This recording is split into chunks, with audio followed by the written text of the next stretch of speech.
예수님께서 부활하셨는데 예수님의 부활은 예수님 혼자만의 부활이 아닙니다. 예수님이 부활하실 것을 이미 구약에서 또 신약에서 예고해 주셨습니다. 그리고 요한계시록에서도 성도들의 부활을 말씀하고 있는 것을 볼 수가 있습니다. 예수 그리스도의 부활의 능력이 성도들에게 덮쳐오자 죽음마저도 주체 못하여 그들을 토해내는 모습을 우리는 성경에서 찾아볼 수가 있습니다. 먼저 이사야 26장 19절 말씀 보겠습니다. 이사야 26장 19절 말씀. 구약에는 어떻게 말씀하고 있는가 보겠어요. 함께 있습니다. 시작. 주의 죽은 자들은 살아나고 그들의 시체들이 일어나리이다. 티끌에 누운 자들아 너희는 깨어 노래하라. 주의 이슬은 빛난 이슬이니 땅에 죽은 자들을 내어 놓으리로다. 주의 죽은 자는 어떻게 해요? 살아난다. 그래서 이사야 26장의 말씀에서 주의 죽은 자들은 살아난다. 부활을 말씀하고 있는 것입니다. 그 다음에 열왕기하 13장 21절, 열왕기하 13장 21절 함께 볼까요? 시작. 마침 사람을 장사하는 자들이 그 도적대를 보고 그의 시체를 엘리사의 묘실에 돌에 던짐에 시체가 엘리사의 뼈에 닿자 곧 희생하여 일어섰더라 말씀해요. 열왕기하 13장을 말씀의 주인공은 엘리사예요. 엘리사가 이제 죽은 다음에 그 다음에 이제 시체에 묻게 되죠. 근데 이제 엘리사가 돌아가시자 이스라엘은 굉장한 혼돈이 되었어요. 주변의 나라들이 막 침공했습니다. 그래서 주변의 나라들이 침공했는데 어떤 가정이 장사를 치러요. 장례를 치르는데 적군이 막 달려오니까 쳐들어오니까 급한 나머지 이 죽은 시체를 던진다는 것이 어디 떨어져요? 엘리사의 묻어있는 그 시신에 푹 떨어진 거예요. 떨어졌는데 그냥 엘리사 뼈에 닿자마자 이 죽은 시체가 살아났다는 얘기입니다. 믿어져요? 엘리사는 대단한 분입니다, 여러분. 그래서 엘리사를 가리켜서 뭐냐? 기적의, 이적의 선지자라는 거예요. 엘리사의 서성이 누구죠? 엘리야잖아요, 엘리야. 그래서 엘리사의 직업이 뭔지 아세요? 원래 직업이 농사꾼이 농사꾼. 그래서 하나님의 말씀에 따라서 엘리야가 엘리사를 부르는데 농사 열심히 일하는 모습 보고 부르는 거예요.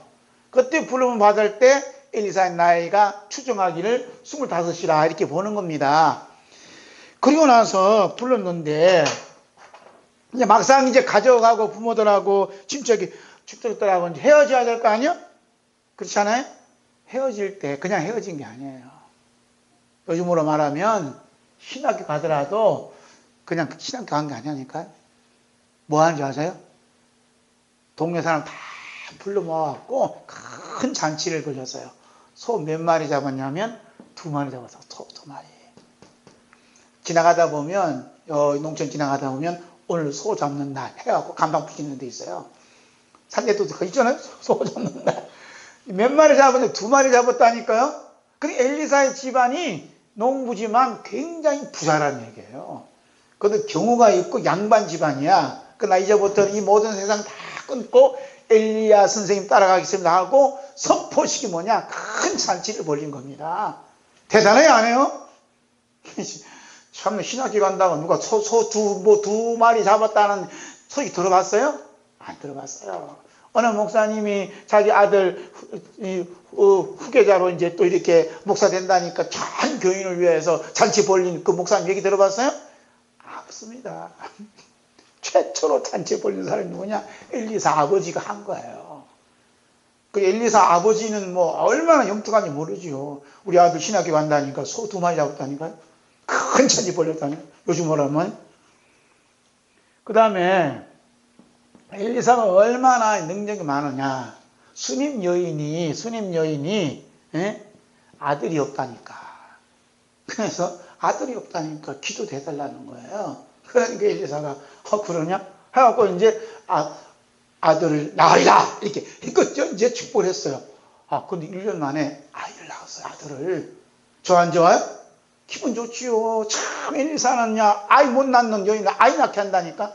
요즘에는 그런 목사님들 많더라고. 기도 받아가고 아이를 낳더라고요, 아이를. 이상하지. 기도 받으면 아이 낳고 남들 보면 속았어. 기도 받고 아들 낳고 같으면 뭐 결혼할 것도 없겠네. 어쨌든 간에 아이를 낳았어요. 그런데 이 스님 아이가 몇 살인지 모르지만 죽었습니다. 죽었어요. 그러니까 이 스님 여인이 아들을 낳게 하지 말든지 왜 아들을 또 죽이냐 이거야. 언제는 낳게 하더만 죽이냐고 또 이 여인이 그냥 엘리사 선생 목사님을 그냥 달달 볶네. 그렇잖아요? 죽일 바요. 왜 낳게 하냐 이 말이야. 모든 화살이 이제 엘리사 목사님한테 오는 거야. 엘리사 목사님이 좀 마음이 좀 그렇지요? 그래서 죽은 아들이 어딨냐 물어봤어요. 가서 다 나가라 하고 기도합니다. 기도하는 장면이 열왕하의 4장에 있어요. 열왕하 4장에 있습니다. 다 기도를 해요. 어떻게 기도하는지 아세요? 아이가 누워있는 침대에 올라가서 입하고 다 자기 몸과 몸을 다 대. 우리같이 뭐 열렬하게 박수 치면서 기도하는 게 아니고 하도 하면서 죽은 아이의 신신에다가 자기 몸을 다 하는 거예요. 그리고 나서는 아이야 일어나라 명령하니까 죽은 아이가 일어났거든 안 일어났거든? 성경에 보니까 일어났다니까, 살아났다니까. 부활의 사건이 열왕기하에서 일어났어요. 얼마나 기막힌 일이냐 이 말이에요. 대단하지 않아요? 표정이 대단하지 않는 것 같다. 못 믿는 것 같아. 죽은 아들이 살아났으니까 스님 여인이 과연 우리 엘리사 목사님이 대단하다 이거요. 언제는 낳게 가지고 죽은 아이니까 살리시니 우리 목사님 얼마나 훌륭한 분이냐 이 말입니다. 세상 이러면 뭐 대박 나가서 그냥 금방 교인이 한 100만 명 늘어나겠지 뭐. 죽은 아이가 살아났으니까. 요즘에는 오늘날은 왜 그런 일이 없나 모르겠어요. 어쨌든 간에 엘리야는 대단한 분이에요. 대단한 분. 대단한 분이에요. 오징어 살았는데 그 다음에 이제 예수님께서 얼마나 엘리사가 하는 일에 마음이 들었는가 이제 예수님께서 엘리사에 대한 이야기를 하지요. 엘리사의 얘기를 해요. 어디 나오냐면 누가복음 4장이 나와요. 엘리사가 누구를 고치죠? 나만 장군이 문둥병을 고치잖아요. 그 시대에 많은 문둥병이 있었지만 꼭 고침받은 사람이 누구냐? 나만 장군이었다. 누가 고쳤냐? 엘리사가 했다. 그래서 예수님도 기억하시는 엘리사예요. 대단한 분 아니에요? 예수님도 죽은 아이 살려 안 살려요? 살리잖아요. 장마치 이러고 팍 보니까 그 여인이 얼마나 불쌍한가. 행리가 지나가는데 멈춰라 하고 죽은 아이를 살리는 거예요. 예수님이 오신 최종의 목적은 십자가의 죽음과 부활이에요. 부활. 성경은 부활 이야기를 많이 하고 있는 거예요. 할렐루야. 그래서 모든 구약이나 신약이나 요한계시록은 예수님의 부활에 다 초점이 맞춰져 있어요. 예수님께서 요한복음 11장 놀라운 말씀하죠? 11장 39절에서 44절 우리 기록한 거 보겠습니다. 시작. 예수께서 이르시되 돌로 옮겨 넣으라 하시니 그 죽은 자의 누이 말하다가 이르되 주여 죽은 자가 나으리 되었음에 벌써 냄새가 나나이다. 예수께서 이르시되 내 말이 네가 믿으면 하나님의 영광을 보리라 하지 아니하였느냐 하시니 돌로 옮겨 놓으니 예수께서 눈을 들어 울러보시고 이르시되 아버지여 내 말을 들으신 것을 감사하나이다. 항상 내 말을 들으시는 줄을 내가 알았나이다. 그러나 이 말씀을 나옵는 것은 둘러선 무리를 위함이니 곧 아버지께서 나를 보내신 것을 그들로 믿게 하려 함이니이다. 이 말씀을 하시고 큰 소리로 나사로야 나오라 부르시니 죽은 자가 수족을 배로 동인처럼 나오는데 그 얼굴은 수건에 쌓였더라. 예수께서 이르시되 불어넣어 다니게 하라 하시니라. 그랬죠? 주체 못할 부활의 능력이 죽은 지 나흘이 되어서 썩은 냄새 나는 나사로를 향해서 나사로야 나오라 하고 하니까 나와야 안 나와요? 수족을 동시에 나와요. 뭐도 주체를 못해? 죽음조차도 주체 못하는 예수의 부활의 능력이 잠시 나사로를 통해서 보여주신 거예요. 할렐루야. 그렇다고 해서 나사로가 영원히 살았어요? 또 죽었어요. 잠시 맛만 보여주는 거예요. 죽은 자를 삽시다.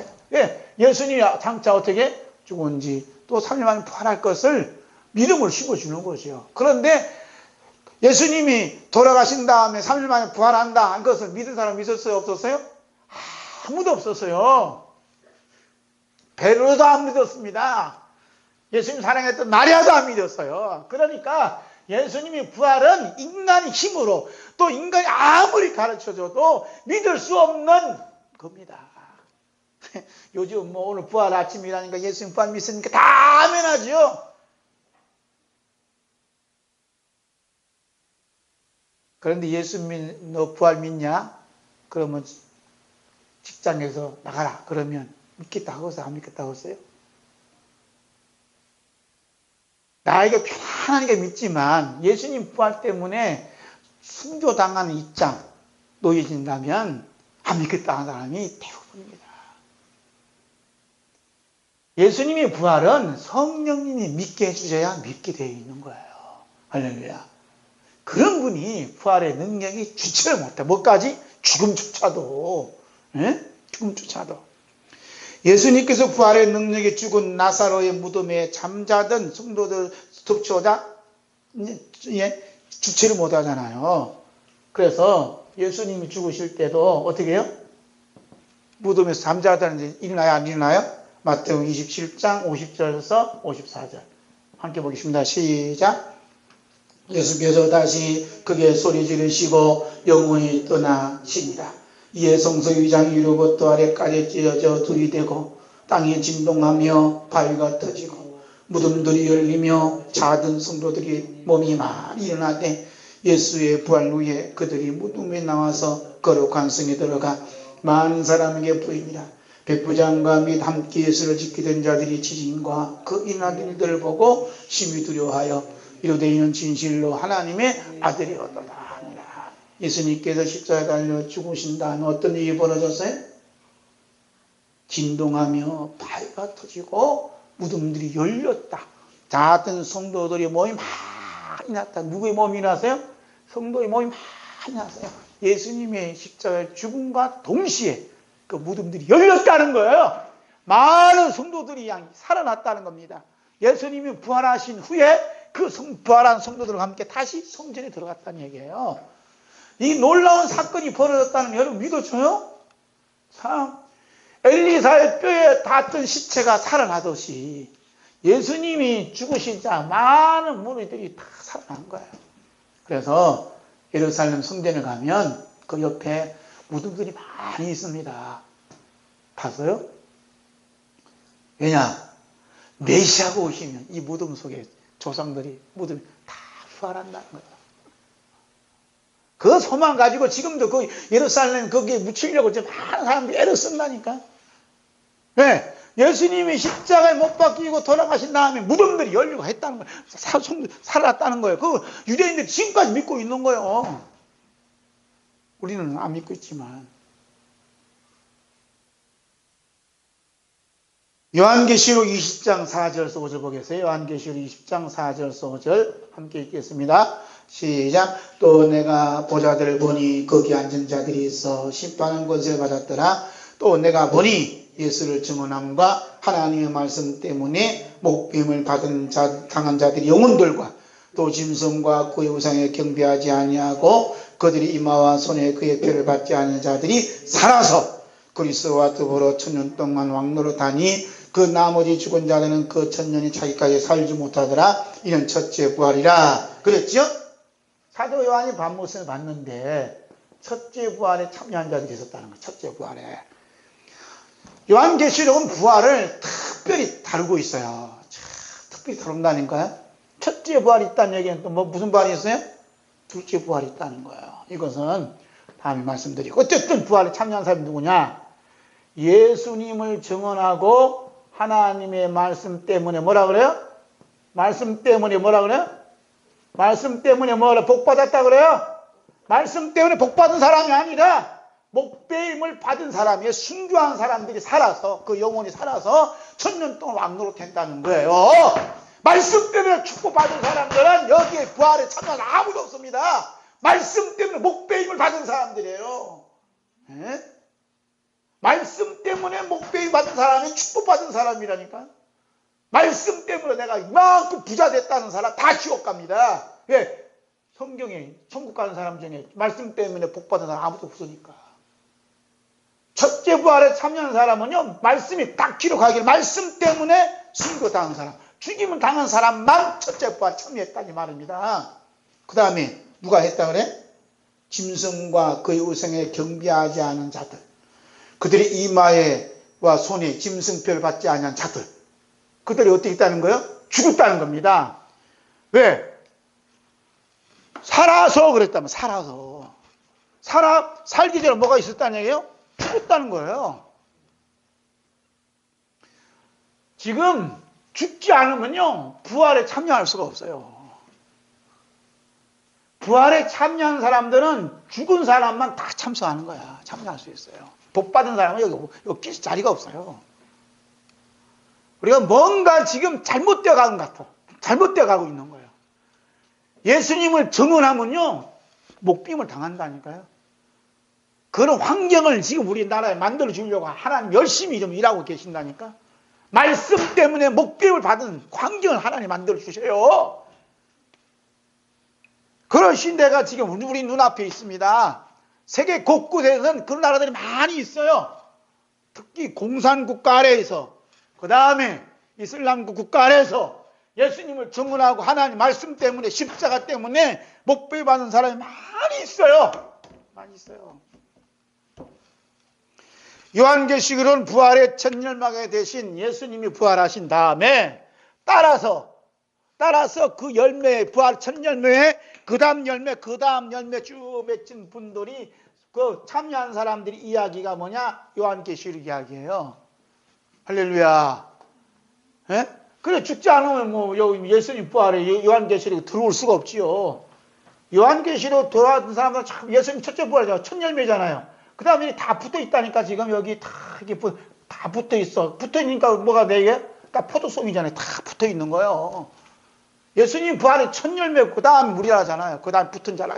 근데 이 사람들 조건이 뭐냐? 죽음이요, 죽음. 예수님 따라 죽는 거예요. 그래서 사도 요한이 뭐라 그래? 9절에 나 요한은 너 형제 예수의 환난과 나로 참음에 동참하는 자라 그러잖아요. 예? 그래서 요한계시록은 예수님의 부활 따라서 부활한 성도들 이야기가 요한계시록 꽉 찼어요. 그 결론적으로 요한계시록 20장에서 말씀하잖아요. 첫째 부활에 참여하다 이런 사람이 살아서 이런 얘기하는 거예요.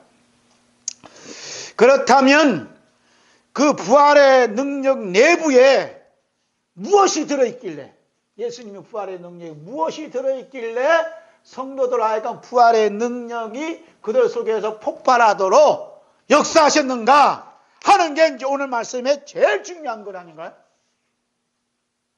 전에는 제가 구원을 위해서, 영생을 위해서 분투 노력하고 노력을 많이 했습니다. 계획에 따라서 사순주를 맞이하면 다른 날보다도 경건한 삶을 살았어요. 그래서 신학교에서 배웠지, 경건한 날에는 이 40일 동안은 뭐냐, 고기도 먹지 말라 해서 고기도 안 먹었어요. 눈치도 없지. 자꾸 고기 사주더라고. 어떤 사람은 사순절 기간 왜 고기를 먹어? 먹지 말아야지. 그러고 나서 사순절 기간에는 아침 내 또 금식도 안 해. 예? 그래, 특별히 하잖아요. 그 기도도 안 해. 산기도도 갔다 와. 안 하던 짓을 40일 사순절 기간 열심히 했다니까요. 도국사도 갔다 오고 다 했어요. 저도 갔다 오고. 물르지요, 집사님은. 뭐 내가 보고를 안 하니까. 사순절 기간 얼마나 내가 결건하고 살고 했는 줄 알아요? 이러한 종교적인 생활이 저를 구원할 줄 알았어. 아무래도 이 부활의 능력 여기서는 나올 수가 없다니까요. 이 종교 생활에는 누가 있어? 그 중심에 내가 있어요. 내가. 내 열정과 내 열심과 내 모든 경건함이 여기 들어있다니까요. 이것으로는 부활의 능력이 절대 나올 수 없다는 겁니다. 그러니까 지금 해 안 해? 지금 아예 안 해요. 중례도 안 가요. 왜? 부활의 능력은 내 열심에서 나오는 게 아니라 예수님의 십자가의 죽음에서 피에서 흘러나오는 겁니다. 아멘. 왜 동영상 보여줘요?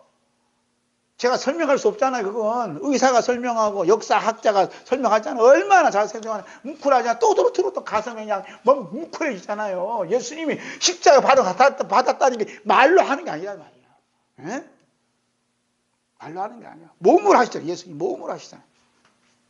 그러므로 부활의 능력 어디서 나오느냐? 나한테 나오는 게 아니라 예수님의 십자가의 피에서 부활의 능력이 나온다고 믿어지는 사람이 누구냐? 바로 예수님의 첫째 부활에 참여한 성도들의 말입니다. 할렐루야. 그래서 이 종교 생활이라는 게 뭐냐 하는 것에 어떤 학자가 얘기하더라고요. 종교 생활이 뭐냐? 종교 생활이 뭐야? 교회 생활이? 교회 생활과 종교 생활 중심에 누가 있다 그래요? 내가 있는 거예요, 내가.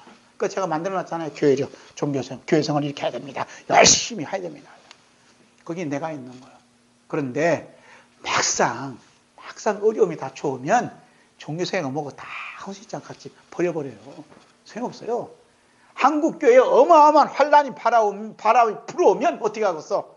마치 이제 좀 있으면 따뜻해지잖아요. 그래서 이제 저수지 가서 이제 물놀이 하는 거예요. 물 하다 보니까 빠져 죽을 사건이 벌어진 거야. 거기에 뭐가 있냐면 운동화가 둥둥 굴러가니까 또 있으니까 운동화 끈을 클러서 그 운동화 끈을 잡고 수영하려고 한 파도 치면 살라가면 살 수 있어 없어요? 살 수 없는 물에 빠져 죽는 거예요. 마찬가지로 종교생활, 교회생활 아무리 해도 풍랑을 만나고 저수지에서 죽을 위기 오면 그걸로 종교생활이 교회생활이 나를 부활의 능력으로 인도할 수 없다는 겁니다. 내가 부정한 거 아니에요. 그게 여기서 천국 가는 게 아닙니다. 부활의 능력 여기서 뭐예요? 죽음조차 무서워하는 주체 못한 이 부활의 능력 어디서 오냐고요? 예수님이 십자가의 피에서 오는 겁니다. 할렐루야. 그래서 예수님 십자가의 피 흘려줘서 우리 죄를 사해 주시고 그 피가 우리에 덮여오면 죽음도 감당할 수 없는 부활의 능력이 여러분과 제 안에 임하여 오는 거예요. 에? 그럴 때 박 목사 너 그래도 예수 믿을래? 그러면 어떻게 할렐루야 하는 거지 뭐. 죽음을 환영하는 그 죽음을 환영할 수 있는 능력 어디요? 예수님 피에서 나온 부활의 능력이 그 죽음을 환영할 수 있도록 그렇게 만든다 이 말입니다. 제가 하는 게 아니에요. 여러분 누가 목사 가르친다 그렇게 되는 게 아니에요. 누가 가르쳐줘야 돼요? 성령님이 역사하시는 겁니다. 이건 인간의 한계 벗어나는 행동이에요. 성령님께서만 할 수 있는 일이 그 일이라 말입니다. 그래서 믿는 거야 안 믿는 거예요? 믿어지는 거지. 믿어지는 거예요. 그래서 주체 못할 부활의 능력의 덮음을 받은 성도들은 부활의 능력이 덮음 받았다 그랬어요. 제가 가르친 게 아니고 덮음 받은 성도들은 뭘로 고백하냐? 우리 주 예수 그리스도께서 십자가에 흘리신 피의 공로만 그 피만이 부활의 능력입니다라고 고백하는 거예요. 내 열심, 내 열정이 아니라는 얘기입니다. 모든 것이 예수님이 십자가의 능력에 있다고 믿어지는 거예요. 그래서 예수님이 부활이 나에게 주는 혜택이 뭐지? 하고 관심을 갖고 찾는 분이 누구냐? 믿음의 사람. 어떤 사람들은 내가 이만큼 생활해서 얼마나 믿음이 성장했냐, 얼마나 성숙해졌느냐, 그 관심 많죠? 이런 사람들은 믿음의 사람이 아니에요. 믿음의 사람은 예수님의 부활에 초점 맞춰 이 부활이 나에게 어떤 혜택이, 어떤 이득을 나에게 주는가 하는 게 이제 중요하다니까요? 에? 내 믿음이 얼마나 자랐냐, 보는 게 이렇게 한 게 아니에요. 40년 전의 믿음이나 지금 믿음이 더 약하지. 그렇다면 예수님께서 무엇을 어떻게 했기에 죽음조차 주체 못할 부활의 능력이 임할 수 있었겠느냐 하는 게 이제 중요한 거예요. 어떻게 했기에. 그렇잖아요? 여러분 오늘 부활 주일날 만났는데 예수님 부활 아무리 찬양하고 감사한다고 해서 내 부활의 능력이 내게 임하는 게 아니에요. 이 부활의 능력이 이 속에 무엇이 있길래, 이 무엇이 담겨져 있길래 이 부활의 능력이 폭발해서 죽음조차 감당 못하는 그 부활의 능력이 임했냐 이 말입니다. 누구한테? 나사로한테 임하고. 잠시지만 임했냐 이 말이죠. 그게 어디에 있어요? 답이? 오늘 말씀 8절에 있는 거예요. 8절. 8절. 부활주일날 8절 말씀이 중요하다는 이 말씀 하셨다는 거예요. 부활주일날. 함께 있습니다. 시작. 주 하나님이 이르시되 나는 알파와 오메가라. 이제도 있고 전에도 있었고 장차 올 자요 전능한 자라 하시더라. 요한계시록 22장 13절 결론을 맺으면서 예수님 말씀하셔요. 나는 알파와 오메가요 처음과 마지막이요 시작과 마침이다. 오늘 중요한 단어가 이 말이야. 나는 알파와 오메가다. 알파와 오메가다. 처음, 이게 헬라 말이거든요. 처음과 나는 마지막이다. 시작과 나는 끝이다. 이 말씀이에요. 이게 도대체 무슨 말씀이에요? 단어 해석은 다 해요. 성경 안 받아도 단어 해석 다 나와 있어요. 제가 이번에 하나 뭐 샀는데 다 해석을 잘 해놨어요. 근데 이 말이 무슨 의미가 있는지, 이 의미가 무슨 말인지 모르는 거예요. 알파와 오메가다. 처음과 시작과 마침이다. 처음과 끝이다. 무슨 말이에요?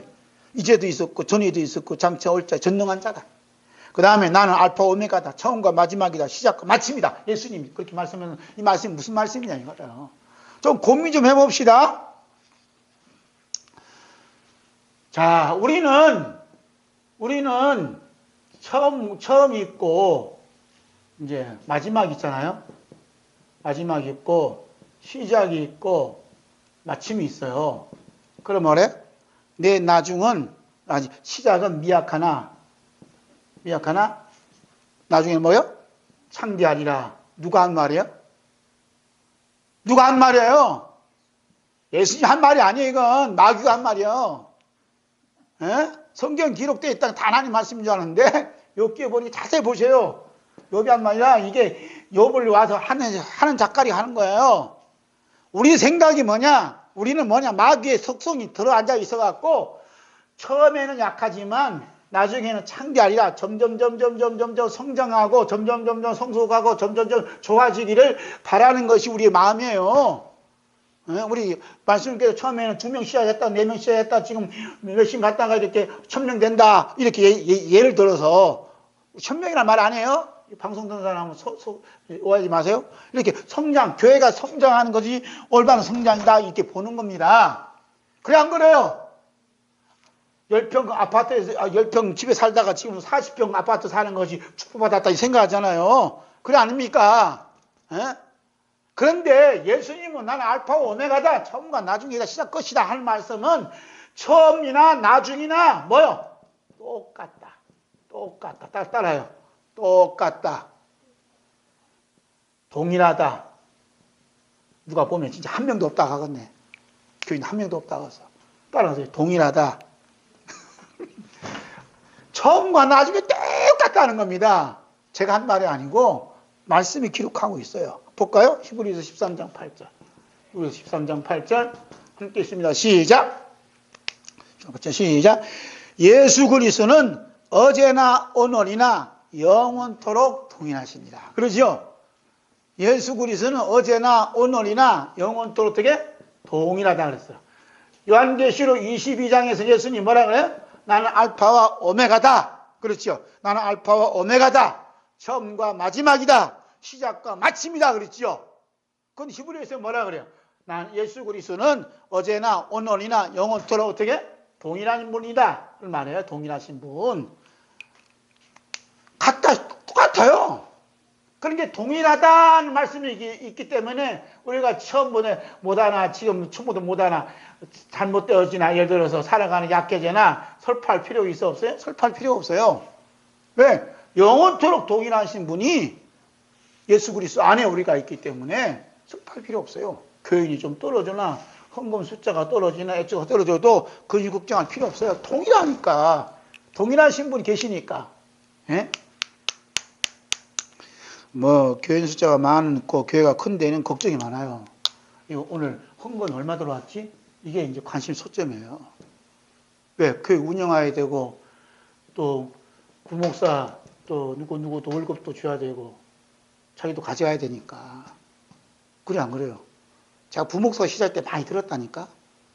이거 몇 명 나왔어? 이거 헌금 얼마나? 이게 관심이에요.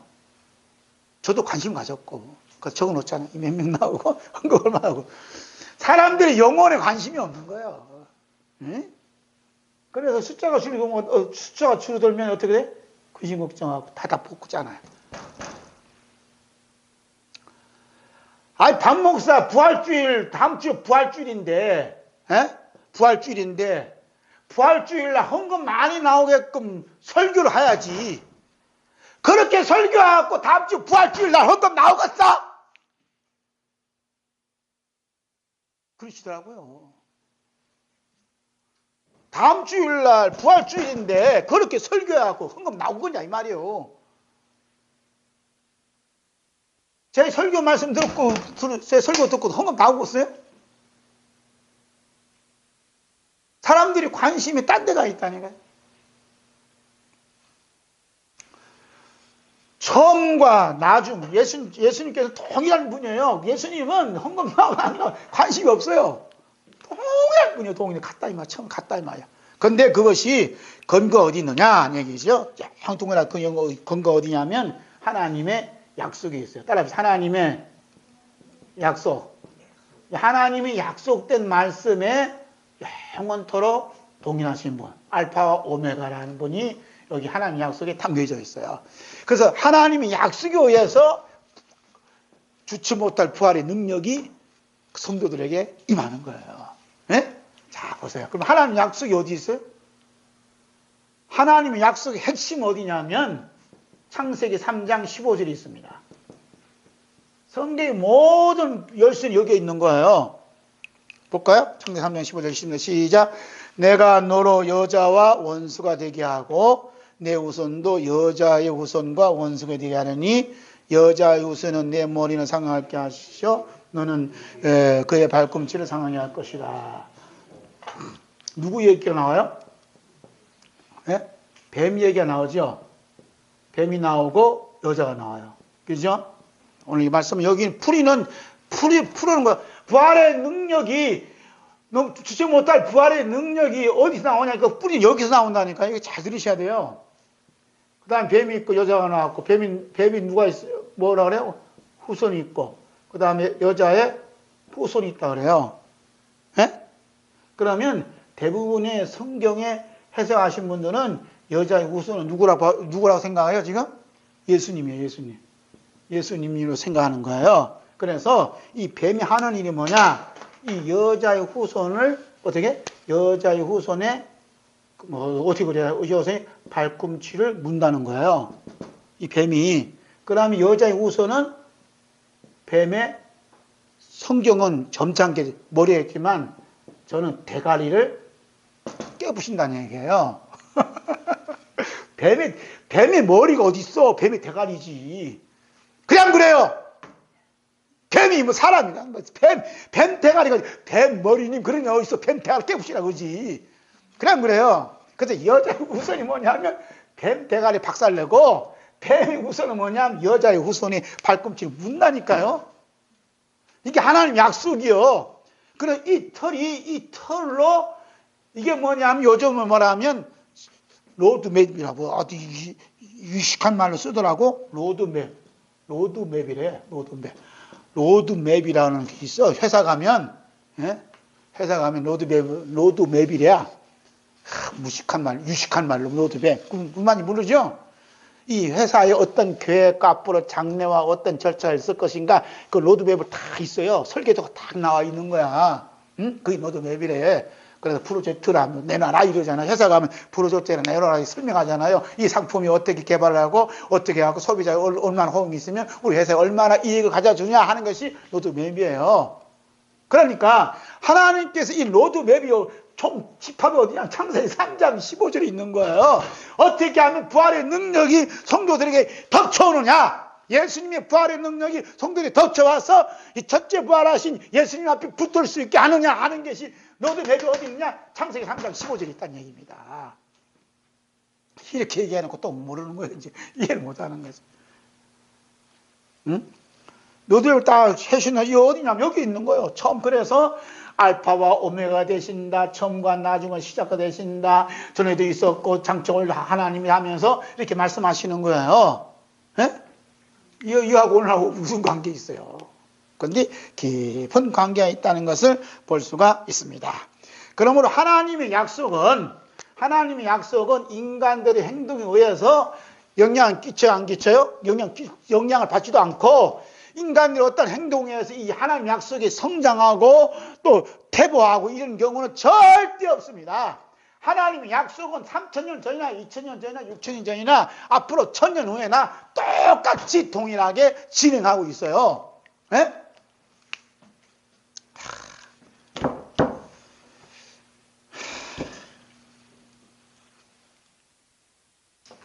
제가 전에 젊었을 때 보니까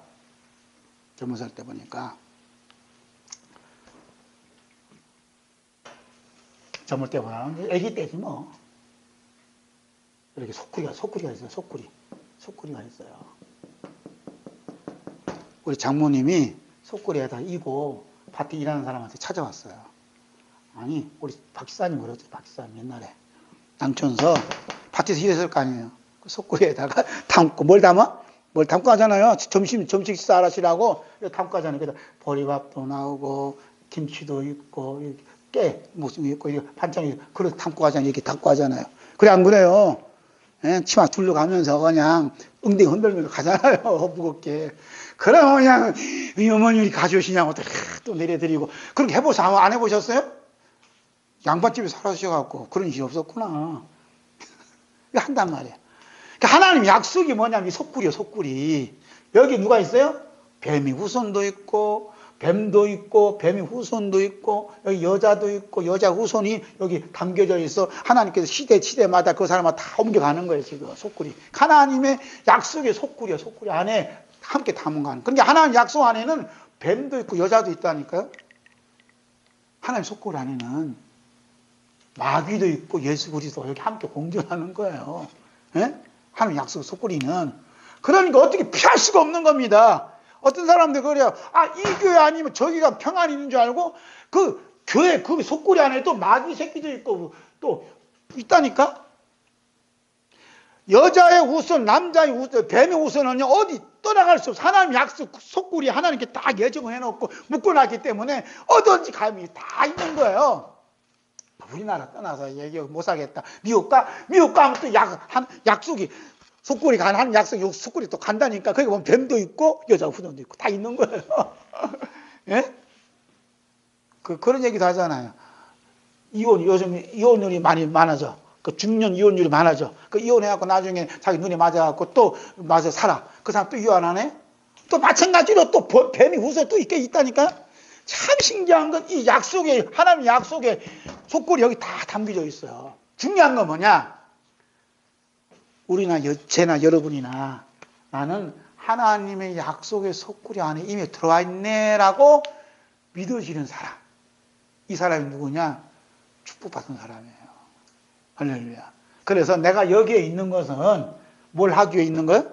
하나님의 약속의 구현을 위해서 하나님 나를 이곳으로 불러주셨구나 라고 하나님 약속 구현에 부르심을 받은 성도라고 믿어지는 사람은 얼마나 축복받은 사람인지 몰라요.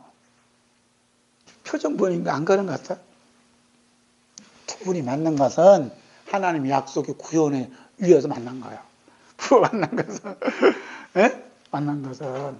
그런데 여기서 중요한 단어가 있어요. 예? 여기서요. 이 뱀의 후손, 뱀과 여자. 그러니까 지금 이 뭐냐면 이 모든 인류가 태어나면서 이 모든 인류가 망할 때까지 두 노선으로 가는 거예요. 예?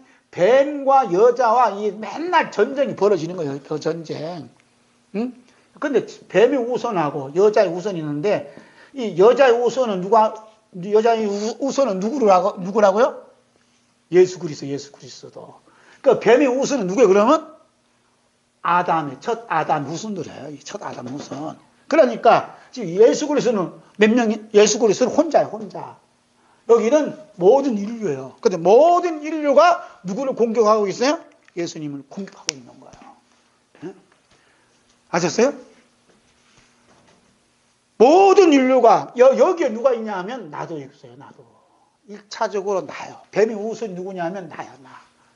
내가 누구를 찔러? 누구 발꿈치를 물어요? 예수님 발꿈치를 물고 있잖아요. 예?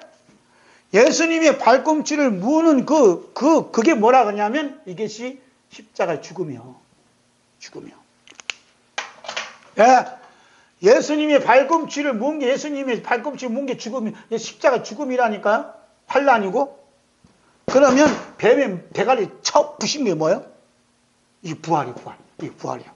그 창세기 3장 15절에는 누구 얘기냐? 예수님의 죽음과 십자가의 죽음과 부활 얘기가 여기에 딱 이게 숨겨져 있는 거야. 창세기 3장 15절에.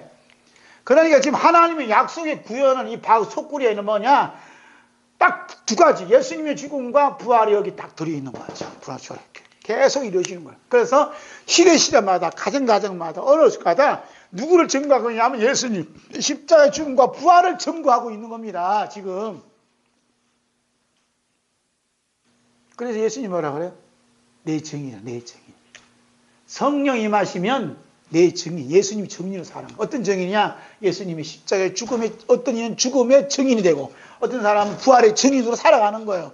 할 수 없어요. 그 하나님이 매번 프로젝트 이렇게 만들어 놓았어요. 거기에 지금 어떻게 되어 있느냐 하는 게, 내 자신이 지금 어디에 있느냐 하는 게 가장 중요한 현실이 여기에 담겨져 있는 것입니다.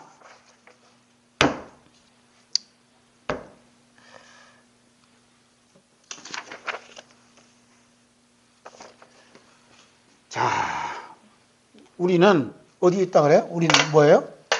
뱀의 후손이요, 후손. 우리가 하면 안 되겠네. 저는 뱀의 후손이에요. 뱀의 후손이어서 예수님의 발꿈치 물고 다녔어요. 다 예수님 마음을 아프게 했어요. 예? 그러니까 예수님의 십자가의 죽임, 로마 군병에 차를 오고, 로마 군병은 예수님의 등짝에 그냥 책짓질을 가하고, 피투성이 된 옷을 쫙 찢겨서 예수님 살찜이 찢어서 떨어져 나가고, 그런 분들이 로마 병들이 아니라 그렇게 했던 자가 누구냐? 나다. 제가 했습니다. 라고 성령의 감동으로 믿으시는 사람이 은혜 받은 사람이라니까. 뱀의 후손이 너다. 여자의 후손은 나다. 이런 사람들은 착각하고 있는 거예요. 자, 보세요. 바울 사도가 이를 말해요. 이건 찾아봐야 돼. 에베소서 2장. 에베소 2장. 1절부터 보아요. 1절부터. 이게 부활주의라고 가장 참 밀접하게 있는 거예요. 1절부터 6절까지 있습니다. 에베소 2장 1절부터 6절. 시작. 너희 어물과 죄로 죽었던 너희를 살리셨도다. 그때 너희가 그 가운데서 행하여 이 세상 풍속을 쫓고 공중의 권세 잡은 자를 따랐으니 곧 지금 불순종의 아들들 가운데 역사하는 영이라. 1절, 2절은 누구? 2절은 누구? 공중의 권세 잡은 자가 누구요? 뱀의 후손이요, 그게. 그 가운데 행했다는 것은 우리가 어떻게? 뱀의 후손으로 살아왔다는 겁니다. 그리고 3절 있습니다. 시작. 전에는 우리도 그 가운데서 우리 육체의 욕심을 따라 지내며 육체와 마음에 원하는 것을 하여 다른 이들과 같이 본질상 진노의 자녀였더니. 그랬죠? 본질상 뭐요? 진노의 자녀요. 진노의 자녀가 누구냐? 뱀의 후손이요, 후손. 우리는 전에요, 전에. 전이라고 했죠? 이 전이 뭐요? 뱀의 후손 때를 얘기하는 거예요. 그 다음에 이제 중요한 단어가 있죠? 4절. 긍휼에 풍성하신 하나님이 우리를 사랑하신 그 큰 사랑을 인하여 허물로 죽은 우리를 그리스도와 함께 살리셨고 너희가 은혜로 구원을 얻은 것이라 또 함께 일으키사 그리스도 예수 안에서 함께 하늘에 앉히시니. 그랬죠? 뱀의 후손에서 여자의 후손으로 넘어오는 그 길은 하나님이 일방적으로 우리를 큰 사랑을 베풀어 주셨다는 거예요. 그 큰 사랑이 뭐냐면 십자가. 그래서 십자가 예수님이 죽으셨는데 우리도 예수님과 함께 십자가에 못 박혀 죽었다라고 하나님이 인정을 해주셨어요. 그렇지요. 인정해 주셨지요. 허물로 죽은 우리를 그러잖아요. 허물로 죽었어요. 우리 십자가에 너도 죽었다 하잖아요. 그 다음에 뭐라고요? 하나님 우리를 그리스도와 함께 어떻게? 우리를 그리스도와 함께 살리셨다죠. 살리셨다 그러죠. 그리스도와 함께 살리심이 뭐예요? 이것이 요한계시록 20장에서 말씀하고 있는 첫째 부활에 참여시킨 거예요. 할렐루야. 네? 그러니까 예수 그리스도의 십자가에 흘리신 피 한 방울 우리를 덮쳐오는 순간 우리는 여자의 후손이 예수 그리스도 안으로 이게 빨려 들어가는 거예요. 빨려 들어가. 네? 그래서 이 빨려 들어 예수 그리스도의 부활 안에 이렇게 빨려 들어온 여자의 후손이시 예수 그리스도 안으로 이렇게 빨려 들어온 사람들은 예수님의 부활의 능력이 그 안에 침투해 들어오는 겁니다. 동시에. 응? 아셨어요? 그래서 예수님과 함께 우리를 살리셨다 이렇게 말씀해요. 그 다음에 뭐라 하냐면 6절에 또 함께 일으키사 그리스도 예수 안에서 함께 어떻게 하늘에 앉히셨다 그랬죠? 지금 여러분이 이 교회 지하에 앉아 있는데 어떤 분이 오늘 떡 가져오신 분이 키캔 냄새 나네요. 습기 차네. 이런 얘기하는 거예요. 난 습기도 안 차고 아무 냄새 안 나는데. 에? 지금 우리가 지하에 앉아 있어요. 하늘에 앉아 있어요. 함께 일으키사 그리스도 예수 아래에서 지금 우리 어디 있냐면 하늘에 앉아 있어요. 지금. 앉아서 지금 부활의 능력 어쩌고 저쩌고 이게 말씀을 지금 이렇게 듣고 있고 선포하고 있는 거예요. 할렐루야. 함께 일으켰어. 함께. 여기에 내 노력, 내 기도, 내 열심, 내 직분은 아무것도 없어요. 뭐만 있어요? 하나님의 그 크신 사랑만 있는 거예요. 할렐루야. 하나님의 그 크신 사랑을 봐야지 내 열심 보면 안 돼. 지난주에 얼마나 기도했나 얼마나 했나 그거 체크하면 안 돼요. 어떤 목사님 체크한다 하다 취소 풀른다 하더라고. 누가 왔나 이런 사람들은요 통째로 지옥불에 들어가 버려요. 뭐만 보여야 돼? 하나님의 그 크신 사랑을 봐야 돼. 하나님의 그 크신 사랑이 휩싸린 사람만 하늘에 앉히신다니까요. 할렐루야.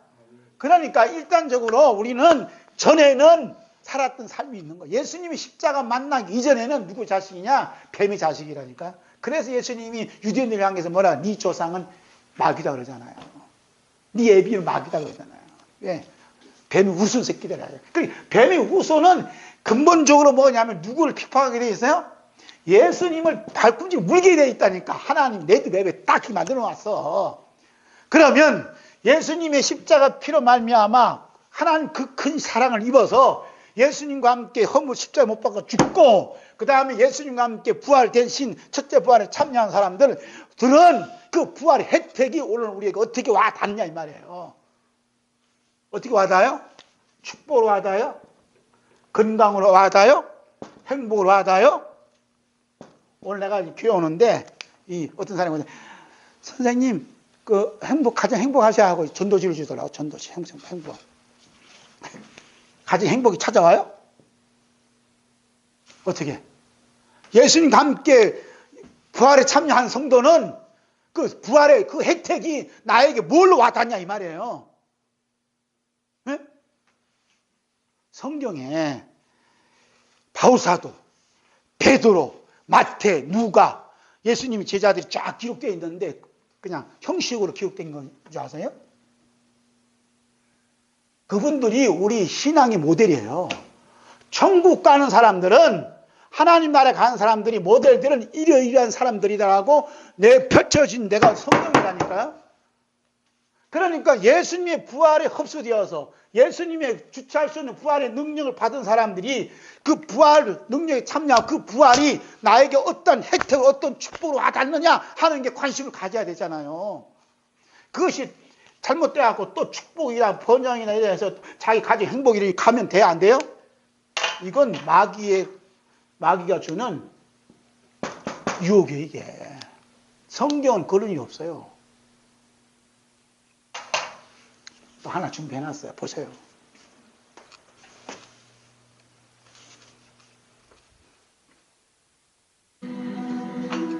(2000여 년) 전 주님의 부활을 목격한 제자들은 어떻게 살았을까? 안드레, 그는 복음을 전하다 X자율 십자가에서 순교했습니다. 의심 많던 도마는 인도에서 복음을 전하다 창에 찔려 순교를 당했습니다. 헤롯 아그리파 왕에 의해 야고보는 참수됐습니다. 빌립, 그도 소아시아 부르기아에서 전도하다 매를 맞고 기둥에 달려 순교했습니다. 아르메니아 등에서 복음을 전했던 바돌로메는 피부가 벗겨진 채 십자가에 못 박혔고, 마태는 에디오피아에서 복음을 전하다 도끼로 참수형을 당했습니다. 알페오의 아들 야고보는 그리스도를 전파한다는 이유로 성전 꼭대기에서 떨어뜨림을 당하고 말았고, 예수님의 수제자 베드로는 소아시아 및 안디옥에서 복음을 전하다 십자가에 거꾸로 못 박혔습니다. 여기 보세요. 아까 속구리 얘기했죠. 하나님의 약속의 속구리 안에 들어온 성도들은 어떻게 하든 가요. 이거 빠져나올 수 없어요. 뱀이 우선이든 여자의 우선이든 함께 공정한 세상 가는 거예요. 그런데 예수님의 부활의 능력의 덮임을 받은 성도들은 그 혜택을 누리는 것이 나비가 이게 번데기가 애벌레가 나와서 나비가 나오고 이게 춤을 추잖아요. 그 부활의 상징을 많이 써먹어. 그래서 나비처럼 폴을 날아가면서 예쁜 꽃을 찾아가면서 꿀을 먹는 그런 부활의 삶을 사냐 이 말이에요. 그게 부활의 혜택이에요. 예수님의 수제자요. 예수님과 함께 3년 반 동안 다녔고 예수님의 부활을 직접 목격했고 그 부활을 전했던 제자들은 한결같이 죽임을 당했어요. 그들이 받은 혜택은 우리가 누리는 이 세상의 축복이 아니라 우리가 가장 싫어하고 가장 꺼려하는 환난이요 고난이요 아픔이요 생명 위기고 죽음이었다는 거예요. 그래서 예수님 부활의 혜택을 받은 사람들을 가리켜서 오늘 본문 말씀 보니까 나 요한은 너희 형제요 예수의 환난과 나라와 참음에 동참하는 자라고 말씀하고 있는 겁니다. 그러니까 예수님의 부활의 혜택이 뭐예요? 뭘 겪게 만들어? 예수의 환난에 동참하게 만드는 거예요. 예?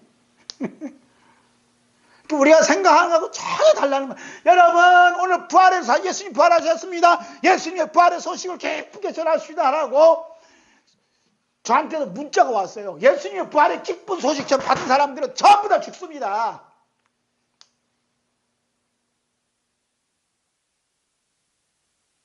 예수님이 부활의 기쁜 소식 전하다가 저런 사람 다 죽는다니까요. 죽었다니까.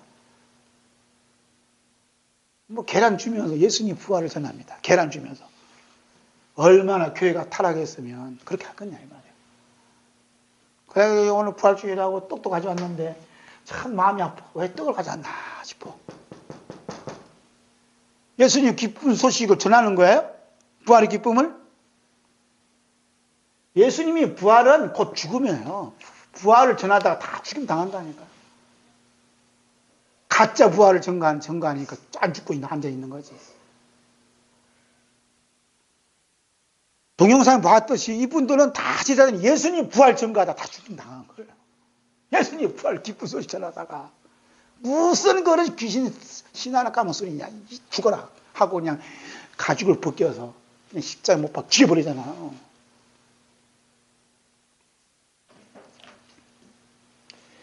그렇지만 예수님 부활의 혜택을 받은 성도들과 사도들은 한결같이 주체할 수 없는 부활의 능력에 침도를 당하거래요. 그러니 어떤 죽음도 어떤 고난도 하나 두렵지 않습니다. 그 안에 누가 계세요? 죽음을 지고 부활하신 예수님이 그 안에 계시기 때문에 절대 두려움 없는 거예요. 그 이야기를 담아놓은 책이 어떤 책이요? 요한계시록. 이게 요한계시록. 다시 한번 읽습니다. 요한계시록 20장 6절 있으면 시작. 이째 어째 부활에 참여한 자들은 복이 있고 거룩하도다. 둘째 사망이 그들을 다스린 권세가 없고 도리어 그들이 하나님과 그리스도의 제사장이 되어 1000년 동안 그리스도와 더불어 왕노릇하리라. 하리라. 그렇죠? 목배임을 받은 사람들이 목배임 받은 사람. 사도 요한은 하나님의 약속의 속구리 안에서 보니까 반모라는 섬에 있도록 하신 것은 주체할 수 없는 부활의 능력이 어떠함을 드러내기 위해서 하나님께서 나를 반모섬에 보내셨구나라고 사도 요한이 눈치를 챈 겁니다. 응? 왜 하나님께 노년에 내가 80이 되고 90이 되고 편안히 이 지내면서 성도들로부터 대접을 받고 있어야 나를 왜 반모섬이라는 곳에 보내셔갖고 막장 일을 시켜갖고 이런 고통을 주냐 이 말이에요. 하나님이. 그 나중에 알고 보니까 하나님의 약속의 구현을 위해서 나를 반모섬에 보내주셔갖고 이 부활의 능력이 어떠함을 드러내기 위해서 나를 지목해서 불러주셨구나라고 믿어졌다는 거예요. 그러니까 사도 요한이 그 믿어지고 그 눈치를 채는 순간 하나님의 그 크신 사랑의 앞에 그냥 폭삭 녹아져 버리잖아요. 그래서 요한계시록을 쓰고 있는 거예요. 할렐루야. 에? 이게 부활의 능력은 반모섬에 있는 이 감옥이 아니에요. 이 감옥이 천국으로 변하는 것이 부활의 능력이에요. 그러면 오늘 여러분과 제가 살고 있는 이 대전은, 이 지구는 뭐예요? 좋은 아파트 사니까 뭐 그런가요? 우리가 살고 있는 이곳 여기가 어디냐? 반모섬이 반모섬. 예? 여러분 살고 있는 집이 다 반모섬이에요. 반모섬. 유배대 왔어 지금. 예? 유배대 왔다니까요. 유배대한 걸 어떻게 하느냐? 아까 여자의 후손에 들어오면, 여자의 후손 속에 내가 속해지면 이 뱀의 후손들이 되게 찍찍찍찍찍 하잖아. 이게 핍박 심하잖아요. 그러니까 예수님 안에 들어와서 뱀의 후손들이 나를 막 찍고 할 때 이 사람들 뭐라 하면 예수 환란을 왔다. 예수 환란 동참했다는 얘기예요. 에? 그래서 이 반모섬이 와 있다는 사람은 예수의 환란을 동참한 자. 여자의 후손이 예수 그리스도 안에 들어온 사람들은 뭐라 하냐? 여기가 반모섬이네. 날 이곳에 고생시키는 것은 예수님 부활의 능력이 어떠한 걸 드러내기 위함이네 하라고 받아들인다 이 말이에요. 그래서 나를 핍박하고 욕하는 사람이 있으면 그 사람 욕하고 나를 핍박하고 있다는 얘기는 뭐예요? 내 속에 누가 계신다고요? 바로 예수님 계시기 때문에. 그래서 나를 인하여 너를 욕하고 핍박하고 어떻게 하거든? 기뻐하고 즐거워하라. 그렇죠? 예? 그게 예수님이 내 안에 계신다는 것은 부활하신 예수님이 내 안에 찾아오신 거예요. 그러니까 부활하신 예수님은 어떻게? 찍고 가잖아요. 누가 이겼어요? 사울이 그랬어요. 사울은 전에는 할 때 자기도 뱀이 뺏겼다는 거예요. 그래서 예수 믿는 사람을 잡아다가 어떻게? 그냥 예루살렘 끌고 가려고 갔다잖아요. 그러니까 담에서 가다가 예수 만난 거 아니에요. 예? 그래 안 그래요? 이게 똑같다는 거예요. 똑같아. 2000년 전이나 4000년 전이나 똑같이 그 원리대로 그 계획대로 하나님이 인도해 주신다 이 말입니다. 그래서 예수 그리스도 안에 속한 사람, 예수님의 부활 안에 들어온 사람들이 얼마나 복받은 사람이냐 이 말이에요. 그래서 하나님 아버지께서 우리가 원하거나 또 기도한 것도 아닌데 하나님의 속구리 안에, 약속의 속구리 안에 나를 인도해 주셨구나 믿어지는 사람이 큰 사랑을 받은 사람이에요. 자, 이런 이야기는 신약 시대에만 있는 게 아니고 또 구약 시대에도 있었다는 거예요. 그래서 하나님의 약속의 속거리는 어제나 오늘이나 내일도 변함없이 동일하게 그냥 움직여 가는 거예요. 우리 어머님이, 우리 장모님이, 우리 아내가, 내 아내가 이렇게 속구리 아물고 이렇게 점심 드셔야 하고 가져오듯이, 예? 하나님의 약속의 속구리가 참 이동하고 있는 거예요. 참 이동하는 게 똑같이 그대로 가는 겁니다. 그 과정에 이제 예수님이 이 땅에 오시기 전에 605년 전, 예수님이 오시기 전에 605년 전에 남쪽 유다 왕국이 바벨론 나라에 의해서 왕창 망합니다. 네? 왕창 망해요. 그래서 백성들과 왕족들이 전부 다 포로로 바벨론으로 잡혀가요. 이집트로 잡혀갑니다. 그래갖고 이집트에 바벨론 잡혀왔는데 그 중에 똑똑한 세 청년이 있었어요. 그 중에 한 사람 이름이 뭐예요? 다니엘이야, 다니엘이라는 사람이 있었어요. 하나님께서 이 다니엘과 이 친구들에게 하나님의 약속의 속구리 안으로 불러들였거든요. 불러 들여놓고서는 바벨론 포로로 잡혀가게 만들어요. 그러니까 바벨론의 포로로 잡혀왔지만은 이 다니엘이 영적으로 눈치를 챈 게 뭐냐? 나는 하나님 약속의 구현을 위해서 하나님 약속의 속고리 안에 나를 불러주셨구나라고 다니엘이 믿어졌다는 거예요. 그러니까 포로 생활하든 어떤 생활하든 그게 어디요? 그게 천국이었지요. 그래서 부활의 능력이 어떻게 덮쳐오는가? 다니엘서 3장 16절에서 17절의 말씀. 그래서 오늘 본문 말씀 중에 또 이렇게 잡아놨지. 함께 있습니다. 사드락과 메삭과 아벤노고가 왕에게 대답하여 이르되 느부갓네살이여, 우리가 이 일에 대하여 왕에게 대답할 필요가 없나이다. 왕이여, 우리가 섬기는 하나님이 계시다면 우리를 맹렬히 타는 불문물 가운데 능히 건져내시겠고 왕의 손에서도 건져내시리다. 그렇게 하지 아니할지라도 왕이여, 우리가 왕들의 신들을 섬기지 아니하고 왕이 세우신 금신상에게 절하지도 아니할 줄을 아옵소서. 그랬죠? 무슨 일이 벌어졌냐 하면 금신상 만들어 놓고 이 금신상에다가 절하지 않는 사람들은 불문불에 다 던져버리겠다는 겁니다. 저 북한식으로 얘기하면 김일정일 그 사진에다가 절하지 않는 것들은 탄광이 보내겠다 이 얘기예요. 그렇게 절해 안 해? 아침마다? 절하는데 그 절하는 그 나라가 좋다고 빠져있으니 미치고 환장한 거예요.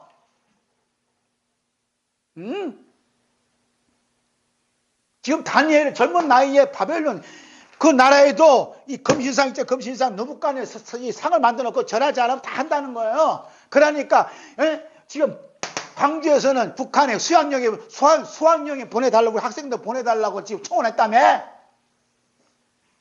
그러면 북한 간 사람들 반드시 어디 들려? 거기 가서 절을 해야 돼. 주 송장 앞에 절을 해야 돼요. 우상 앞에 절해야 된다니까. 목사도 절하고 다 한다니까. 거기는 필수 코스요. 거기 지나가지 않으면 안 돼. 다 가야 돼 있단 말이야. 응? 그런데 다니엘이 뭐라 하냐면 나는 절대 전하지 않겠다는 겁니다. 살아계신 하나님이 그 불못불에서 건져주신다. 그리 아니할지라도 나는 금신상에 절대 절하지 않겠다는 거예요. 그러니까 느부갓네살은 기가 찬 거지. 기가 찬 거예요. 그렇게 화가 났나? 화딱지 난 거예요. 그 다음에 있죠. 화딱지 난 모습. 느부갓네살이 분이 가득하여 사드락과 메삭과 아벤노고를 향하여 얼굴빛을 바꾸고 명령하여 이르되 그 불못불을 뜨겁게 하기를 평소보다 7배나 뜨겁게 하라 하고 군대 중 용사 몇 사람에게 명령하여 사드락과 메삭과 아벤노고를 결박하여 격렬히 타는 불못 가운데 던지라 하니라. 그러자 그 사람들을 겉옷과 속옷과 모자와 다른 옷을 입은 채 결박하여 맹렬히 타는 불못 가운데 던졌더라. 왕의 명령이 엄하고 불못불이 심히 뜨거우므로 불꽃이 사드락과 메삭과 아벤노고를 붙든 사람을 태워 죽였고 이 세 사람 사드락과 메삭과 아벤노고는 결박된 채 맹렬히 타는 불못 가운데 떨어졌더라. 이제 그까지만 읽어요. 아벤노고가 분이 화딱지 난 거예요. 이 싸가지 없는 젊은 것들이 나를 뭘로 보는 거야? 확 나니까 불못불을 몇 배로 더 뜨겁게 하라? 7배로 뜨겁게 하라는 거예요. 이거요, 독재자들은요, 자기한테 반기들면 죽여버리는 거예요. 독재자가 딴 게 아니에요. 분노가 불불 끓는 사람들이에요. 그런 시대가 눈앞에 왔어요. 다 죽여버립니다. 응? 그러니까요, 아벤노고 얼마나 화가 가잖아요. 그래서 불에 던져 그냥 돈이 아니라 입은 상체 결박해서 불에 던졌는데 불에 던진 군인들이 다 죽어버렸어요. 얼마나 뜨거운가. 그 다음 보세요. 24절. 그때 느부갓네살 왕이 놀라 급히 일어나서 모사들에게 물어 이르되 우리가 결박하여 불 가운데 던진 자는 세 사람이 아니었느냐 하니 그들이 왕에게 대답하여 이르되 왕이 옳소이다 하더라. 왕이 또 말하여 이르되 내가 보니 결박되지 아니한 네 사람이 불 가운데로 다니는데 상하지도 아니하였고 그 넷째 모양은 신들의 아들과 같기도 하고 느부갓네살은 맹렬히 타는 불모모하고 가까이 가서 불러 이르되 지극히 높으신 하나님이 종 사드락 메삭 아벤노고야 나와서 이리로 오라 하며 사드락과 메삭과 아벤노고가 불 가운데서 나온지라. 총독과 지사와 행정관과 왕의 모사들이 모여 이 사람들을 본즉 그 다음에 뭐죠? 불이 능히 그들의 몸을 해하지 못하였고 머리털도 걸리지도 아니하였고 얼굴빛도 변하지도 아니하였고 불탄 냄새도 없었더라. 뭐는 있어야 돼요? 불탄 냄새는 있어야 될 거 아니에요. 우리가 옛날에 아궁이에다 불 이게 떼면 불탄 냄새 나야 안 나? 무조건 나오잖아요. 그 정도는 있어야 되는데 불탄 냄새도 없었다. 이게 뭐냐? 주체 못할 부활의 능력이 그냥 덮쳐버렸어. 덮쳐버리는데 넷째 사람 넷째 이는 누구예요? 신들이 아들 같다잖아요. 그분이 누구요? 예수님. 할렐루야. 예수님은요 영원토록 동행하셔요. 불 가운데 가도 필요하면 같이 있어서 머리카락 못 불탄 냄새 없도록 하나님 예수님이 다 보여주시는 거예요. 할렐루야. 네? 얼마나 멋진 성도냐 이 말이에요. 저거 전하지 않더만 이제 부다 타 죽었네. 옆에서 박수 치는 사람 있었어 없었어요? 있었잖아요. 그냥 절만하면 될 것 같아요. 병신 죽가 박았냐고 그냥 그러잖아요. 죽으면 끝나는 건데 하루라도 더 살아야 되지 않느냐. 제가 어떤 사람 얘기하니까 아이고 뭐 하루라도 더 살아야지 뭐 지옥 가 이런 사람도 있어요. 로마 교황이 지옥이 없다며 지옥이 없다 가르친대요. 지옥이 없대요. 죽으면 끝나는 거지. 죽으면 끝나는 게 아니에요. 죽으면 그 다음 또 죽는다니까.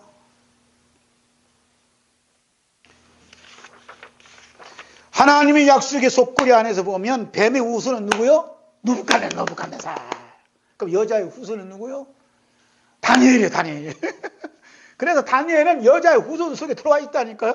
예수 그리스도 안에 들어온 거예요. 그래서 예수 그리스도 안에 들어온 사람들은 뱀의 후손에 의해서 이렇게 어려움당하고 고난당하고 죽음까지 와도 결국은 뱀이 뭘 박살나?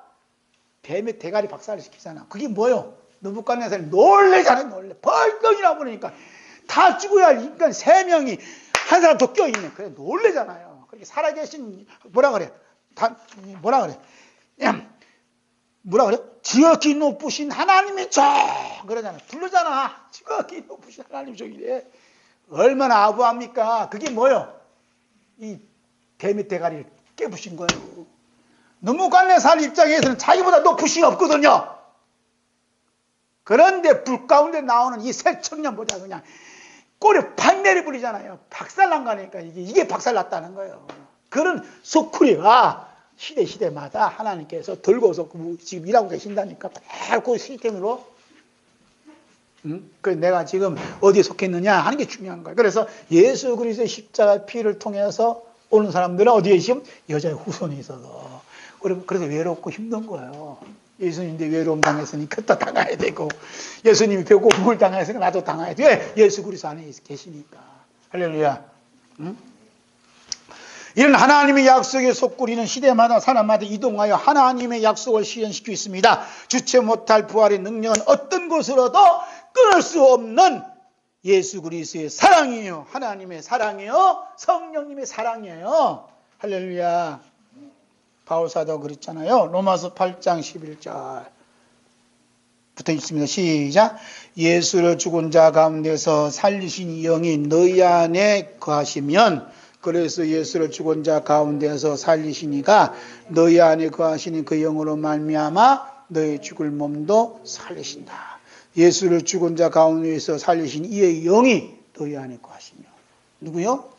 하나님의 영. 성령의 영이 여러분과 하시며 그렇죠? 그 다음에 성령이 시작. 성령이 친히 우리 영으로 더불어 우리가 하나님의 자녀인 것을 증언하시나니 자녀면 또한 상속자 곧 하나님의 상속자요 그리스도와 함께한 상속자니 우리가 그와 함께 영광을 받기 위하여 고난도 받아야 할 것이니라. 생각건대 현재 고난은 장차 우리에게 나타날 영광과 비교할 수 없도다. 그런즉 이에 대하여 우리가 무슨 말하리요? 만일 하나님 우리를 위하시면 누가 우리를 대적하리요? 자기 아들 아끼지 아니하시고 우리 모든 사람을 위하여 내주시니가 어찌 그 아들과 함께 모든 것을 우리에게 주시지 아니하겠느냐? 우리가 그와 함께 영광을 받게 뭘 받는다고요? 고난도 함께 받는다요. 그 고난은 뭐냐? 여자의 후손 속에 들어왔기 때문에 뱀의 후손들을 통해서 이제 받는 거죠. 그러니까 고난받은 것은 난 예수님께 속했다는 거 증명해 주는 거예요. 그 다음에 시작. 누가 능히 하나님께 택하신 자들을 고발하리요 어렵다 하신 이는 하나님이시니 누가 정죄하리요. 죽으실 뿐 아니라 다시 살아나신 이는 그리스도 예수시니 그는 하나님 우편에 계신 자요 우리를 위하여 간구하시는 자시니라. 누가 우리를 그리스도의 사랑에서 끊으리요. 환난이나 곤고나 박해나 기근이나 적기나 위험이나 칼이랴. 기록된 바 우리가 종일 주를 위하여 죽임을 당하게 되며 도살의 양같이 여김을 받았나이다 함과 같으니라. 그러나 이 모든 일에 우리를 사랑하신 이로 말미암아 우리가 넉넉히 이기느니라. 내가 확신하노니 사망이나 생명이나 천사들이나 권사자들이나 현재일이나 장래일이나 능력의 높음이나 기쁨이나 다른 어떤 피조물이라도 우리를 우리 주 예수 그리스도 안에 있는 하나님의 사랑 안에서 끊을 수 없으리라. 아멘.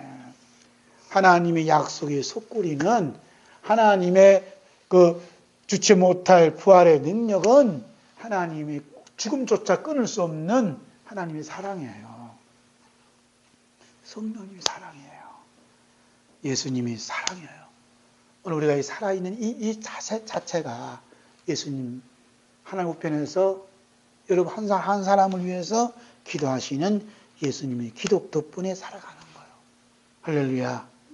내가 기도해서 이만큼 이뤘다 이런 분들은요 예수님의 십자가를 버린 큰 죄를 짓는 거예요. 여자의 후손 속에 들어올 수가 없어요.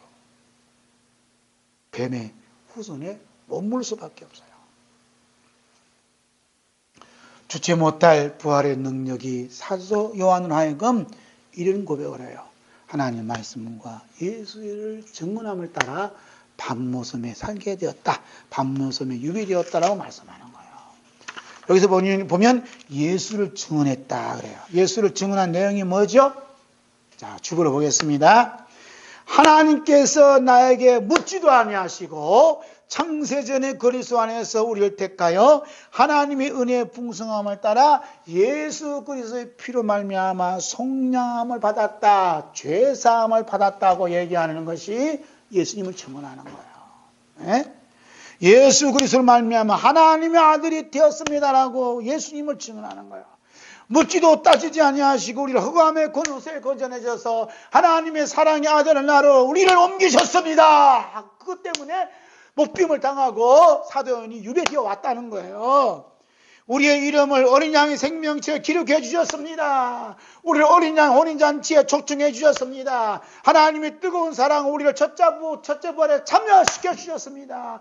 이 말씀 때문에 이 예수님을 증언했더니 나를 밤모섬에 가두었다 이 말이에요.